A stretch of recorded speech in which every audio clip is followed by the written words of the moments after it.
আমরা যেভাবে আমাদের ছেলেদের উপর বা আমাদের যে মহিলা ক্যান্ডিডেট ছিল তাদের উপরে যেভাবে নির্মম অত্যাচার করেছে, এই তৃণমূল কংগ্রেসের দুষ্কৃতী শওকত মোল্লার ঘনিষ্ঠ এই আহসানের নেতৃত্বে যেভাবে আমাদের ছেলেদের উপর বা ছেলে ক্যান্ডিডেট এবং আমাদের তিনখানা মহিলা ক্যান্ডিডেট ছিল তাদের উপরে অত্যাচার নামেছে, আমরা কোনো নমিনেশন করতে পারিনি।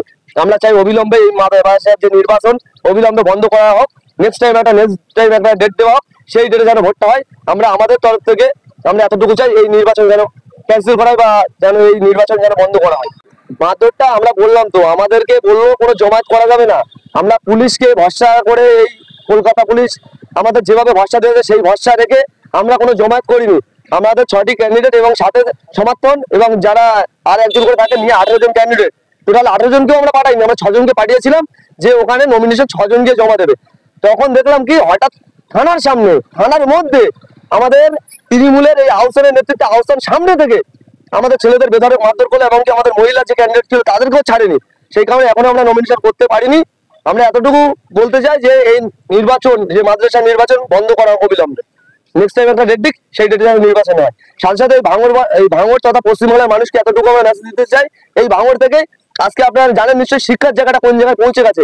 সেক্ষেত্রে ভাঙড়ের বিধায়ক যেটা নওশাদ সিদ্দিকী ভাইজানের উদ্যোগে আমরা নির্বাচন করাবো বলে এই মাদ্রাসায় আমরা উদ্যোগ নিয়েছিলাম, কিন্তু শাসক দলের দুষ্কৃতীরা এরা জানে যে যদি এই ভাঙড়ে আইএসএফরা যদি নমিনেশন করতে পারে এদেরকে কেউ হারাতে পারবে না। যদি না হারাতে পারে আমরা জিতে যাই, ভাঙড়ে এই মাদ্রাসায় এমন কাজ করব, যারা যে বাচ্চাগুলো ওখানে মানে যে স্কুলে পড়ে সেই বাচ্চাদের ক্ষেত্রে বা যে গার্জেনরা আছে ওখানে শিক্ষার হার আমরা এত সুন্দর ভাবে আমরা আমাদের দিক দিয়ে আমরা আইএসএফ এর দিক দিয়ে এত সুন্দরভাবে আমরা গঠন পাঠন করব।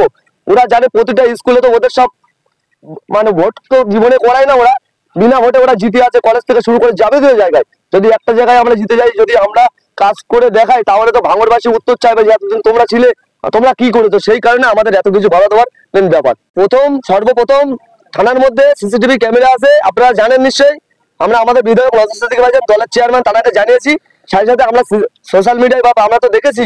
প্রথম আহসান যে শওকত মোল্লার ঘনিষ্ঠ আহসান প্রথম আমাদের ছেলেদেরকে মারধর করে, মারধর করার পরে এই ছায়াটি রাকেশ যে আছে জাউর কাছে রাকেশ রায় চৌধুরী, ছায়াটির মিরাজ চৌধুরী, তারপরে কাজী কাদের, আমাদের নলমুড়ির ইমরান, আমাদের এই মাধবপুর রাজাপুরীর একজন আছে মুসলিম, তারপরে ওই আমাদের ঘটপুকুরের সাদ্দাম, ঘটপুকুরের আসগার, আমরা নাম ধরে ধরে বললে ঠিক নেই। একসঙ্গে আপনারা দেখবেন একটা ঝাঁক 50-60 জনের ঝাঁক একটা ছেলের উপরে নির্মম ভাবে অত্যাচার করে, সাথে সাথে আমাদের মহিলাদের উপর এবং আরো 3 জনা আমাদের ভাঙড় 2 নম্বর ব্লকে ট্রিটমেন্টে আছে, তাদের অবস্থা এখনো কি আমরা এখনো খবর পাইনি, 2 জনের খবর এখনো পর্যন্ত আমরা পাইনি। দেখুন আজকে আমি কি বললাম, এই যে থানায় যে বড়বাবু যে ঠাকুর বাবু আছে অনেকটাই তবু ভালো, যে ভাঙড় থানাটা আজকে চালাচ্ছে তৃণমূলের আজকে ব্লক সভাপতি হিসেবে, এই ভাঙড় 1 নম্বরে ব্লক সভাপতি হিসেবে আজকে দলটা চালাচ্ছে যে আমাদের পিসি বাড়ির রাকেশ, আমাদের রাকেশ বলে যে পিসি বাড়ি আছে, পুরো এই ভাঙড় 1 নম্বরের ব্লক সভাপতি হিসেবে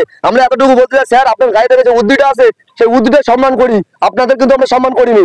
সেই সম্মান সাথে আপনি উদ্দি খুলে ফেলুন, তৃণমূলের জার্সি ডাইরেক্ট করে নিন, ডাইরেক্ট তৃণমূলের জার্সি পরে নিয়ে আমাদের সঙ্গে লড়াই করে নিন। এইভাবে তৃণমূলের সঙ্গে মিশে থেকে আমাদের ছেলে তথা এই পশ্চিমবাংলা তথাই ভারতের এই ভাঙড়ের ছেলেদের এইভাবে ভাসানো কিন্তু ঠিক হচ্ছে না। আগামী দিন কিন্তু এর প্রতি উত্তর ভাঙড়বাসী তথা বাংলার মানুষ দেবে আপনাদের। ইনজুরি ইতিমধ্যে হয়েছে 5 জনে, এখন আমরা 2 জনের খবর পাইনি, কোথায় আছে না আছে এখন পর্যন্ত আমরা খবর পাইনি। আপনারা কি অভিযোগ দায়ের করেছেন? আমরা অভিযোগ দায়ের করবো এখন থেকে, যে থানায় যাদের মারধর করেছে তারা থানায় আছে এখনো পর্যন্ত। নিশ্চয়ই জানেন দুর্ঘটনাটা ঘটেছে যখন বেলা 10:30, এই বাঁচতে যায় 2টো, এখনো পর্যন্ত ওদের ক্ষমতা না থানা থেকে বার করে হসপিটালে আনার। মানে বুঝতে পারছেন তো, ওই থানার সামনে পুরো কেমন একটা জায়গা তৈরি করেছে তৃণমূল কংগ্রেস, পুলিশ পর্যন্ত ভয় পাচ্ছে ওদের বার করতে, পুলিশ পর্যন্ত বার করতে পারছে না। তাহলে এই থানা থেকে লাভ নেই। আমরা তো মনে করি আমাদের দিকে এইসব পুলিশ এই ভাঙড় থানার মধ্যে যে 9টি থানা করেছে কলকাতা পুলিশ করেও লাভ নেই, ভাঙড় থানায় থানা করে লাভ নেই, ডাইরেক্ট ওটা পার্টি অফিস করে দিক তৃণমূলের প্রশাসনের সামনে মহিলাদের মারছে, তারপরে এরা নীরব ভূমিকা পালন করতেছে। মেনলি ব্যাপার হলো ওটা নাই, যখন শুনলো যে আমরা প্রতিদ্বন্দ্বিতা করছি কালকে, তারপর থেকে পুরো থানার সঙ্গে বললাম তো, পুরো রাকেশ কত টাকা খেয়েছে এই তৃণমূল কংগ্রেসের কাছ থেকে, এই রাকেশ কত টাকা খেয়েছে তার হিসেব আমরা নেবো। কারণটা হলো এই, যদি কালকে আমরা গিয়েছিলাম যদি সেইভাবে হতো আমরাও জমায়েত করতাম, আমরাও বলেছিলাম যে আমরাও জমায়েত করবো, কোনো ঝামেলা হবে না। আমার বললো কোনো জমায়েত করার দরকার নেই, আমরা কলকাতা পুলিশ ভালোভাবেই আমরা সেফটিতে আপনাদের নমিনেশন জমা দেওয়ার ব্যবস্থা করবো। তারপরে কেন এই অবস্থা আজকে হবে, সেই কারণে কলকাতা সিপি যিনি আছেন বা ডিআরও আমার নজরে আছেন, ওনাদের 2 জনের উপরে ভরসা রেখে আমরা এতটুকুই বলতে চাই, এই কলকাতা পুলিশের রাকেশ যতদিন এই পিসি বাড়ির দায়িত্ব ভাঙড়ে থাকবে ততদিন কিন্তু অশান্তি বন্ধ হবে না। আমরা চাই এই রাকেশের মতো অফিসারকে যেন ভাঙড় থেকে অন্য জায়গায় ট্রান্সফার করা হয়। এখনো এলাকার পরিস্থিতি এখনো ভাঙড় গরম, এখনো পর্যন্ত আমাদের যারা থানায় আটকে আছে এখনো এই হসপিটালে এসে দাঁড়িয়ে আছে ট্রিটমেন্টের জন্য, এখনো আসছে না। মানে বুঝতে পারছেন না, পুলিশ নিরাপত্তা দিতে, পুলিশ ভয় পাচ্ছে। এলাকার বিধায়ক নওশাদ সিদ্দিকীকে জানিয়েছেন, এলাকার বিধায়ক নওশাদ সিদ্দিকী ভাইজানকে জানিয়েছি। ভাইজান বললো তোমরা তোমাদের মতো ভালোভাবে থাকো, কোনো অশান্তিতে পা দেওয়ার দরকার নেই, কারণ আমাদের বিধায়ক কখনো অশান্তি চায় না, অটোমেটিকলি আমাদেরকে বলে। যদি আমরা পারলে আমরাও পারতাম, মিডিয়া না বলছি, আমরাও পারতাম যে ওরা ওদের প্রতি উত্তর দিতে, সে ক্ষমতা আমাদের আছে। তারপরে আমাদের বিধায়ক নওশাদ সিদ্দিকী ভাইজান যে কথা আমাদের বলে সবসময় যে তোমরা চুপচাপ থাকো, পুলিশের উপরে ভরসা রাখো, ভরসা রেখে এগোবো। আজকে পুলিশের উপরে আমরা বারংবার পুলিশের উপরে ভরসা রেখে যখনই চলতে যাই পুলিশ বারংবার আমাদেরকে ফাঁসিয়ে দেয়, আমাদের ছেলেদের মারধর করে। আজকে এই পুলিশের উপর থেকে ভরসা উঠে গেছে, বিশেষ করে ভাঙড় পুলিশ থেকে। এখনো পর্যন্ত আমাদের যে ডিআর আছে এবং কলকাতা সিটি, ওনাদের প্রতি ভরসা রেখে আমরা বলতে চাই এই ভাঙড় থানার যে পিসি বাড়ি রাকেশকে অবিলম্বে থানা থেকে সরানো হোক, না এর থেকে বড় বড় ঘটনা ঘটবে।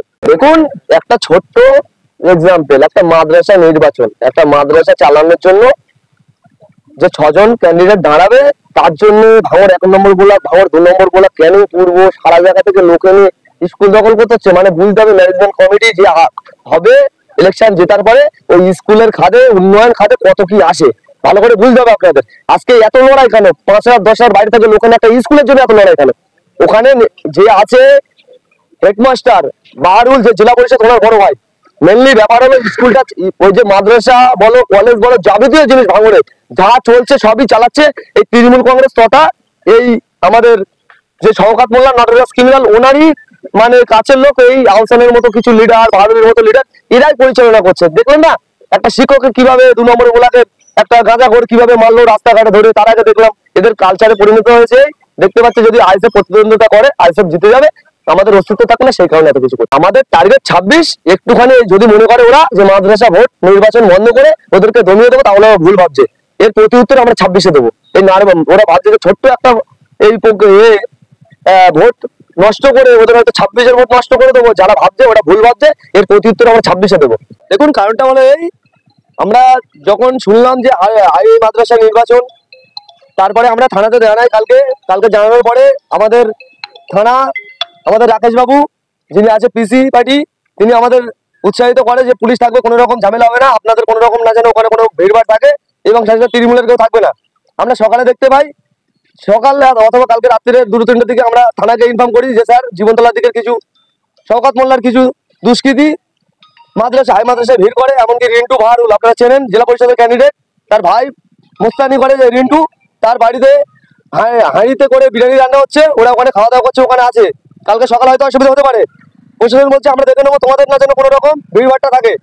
তারপরে সকালে আমরা কি দেখলাম, আমাদের যখন 6টি ক্যান্ডিডেট আমরা যখন মনোনয়ন পত্র জমা দিতে যাচ্ছি, তখন হঠাৎ আপনারা সোশ্যাল মিডিয়ায় নিশ্চয়ই দেখেছেন, থানার সামনে আমাদের কিছু ছেলে দিয়ে আমরা চলে আসি। আসার পরে থানাতে দাঁড়িয়ে থাকার পরে থানার সামনে এই আহসান মোল্লার নেতৃত্বে, আপনারা নিশ্চয়ই জানেন এই আহসান মোল্লা হলো শওকত যে নটরাজ ক্রিমিনাল তার ঘনিষ্ঠ, তার নেতৃত্বে হঠাৎ আমাদের ছেলেদের উপরে এবং আমাদের অনেক মহিলা ক্যান্ডিডেট ছিল তাদের উপরে অ্যাটাক করে।